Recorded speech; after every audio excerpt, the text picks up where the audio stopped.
తెలంగాణ రైతులకు భారీ శుభవార్త వినిపించింది రేవంత్ రెడ్డి సర్కారు. అన్నదాతలు ఎప్పుడెప్పుడా అని ఎదురుచూస్తున్న రుణమాఫీ పథకం మార్గదర్శకాలను ప్రభుత్వం విడుదల చేసింది. అసెంబ్లీ ఎన్నికల్లో ఇచ్చిన హామీ మేరకు రైతులందరికీ 2 లక్షల రూపాయల మేర రుణాలను ఆగస్టు 15 వరకు మాఫీ చేస్తామని సీఎం రేవంత్ రెడ్డి ప్రకటించారు. ఈ మేరకు ఇప్పటికే కేబినెట్ కూడా ఆమోదం తెలిపింది. ఇక ఈ పథకం అమలు ప్రక్రియపై కసరత్తు చేసిన అధికారులు తాజాగా మార్గదర్శకాలను విడుదల చేశారు.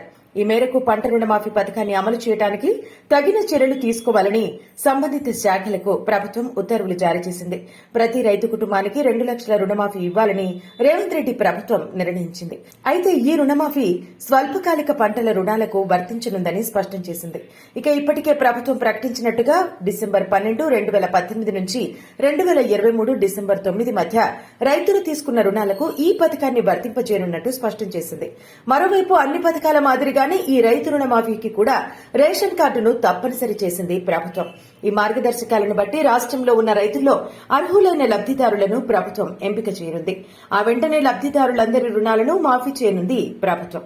రుణమాఫీ కోసం బ్యాంకర్లకు రైతులు సమర్పించాల్సిన తాజా అప్లికేషన్ ఫార్మాట్ కూడా అధికారులు విడుదల చేశారు.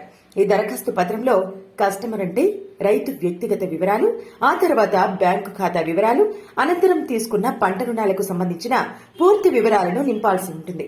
ఈ పథకం గురించి రైతుల సందేహాలు, ఇబ్బందులను పరిష్కరించడానికి వ్యవసాయ శాఖ ఓ పరిష్కార విభాగాన్ని ఏర్పాటు చేయాలని నిర్ణయించింది.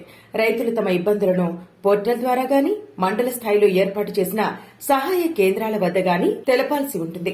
ప్రతి అభ్యర్థనను సంబంధిత అధికారులు 30 రోజులలోపు పరిష్కరించి దరఖాస్తుదారునికి సమాచారం ఇవ్వాల్సి ఉంటుందని అధికారులు పేర్కొంటున్నారు. మరిన్ని అప్డేట్స్ కోసం మా ఫోకస్ న్యూస్ తెలుగును సబ్స్క్రైబ్ చేయండి. ఈ వీడియో కనుక మీకు నచ్చినట్లయితే లైక్ చేయండి, షేర్ చేయండి. మీ విలువైన అభిప్రాయాలను కామెంట్ బాక్స్ లో తెలియజేయండి.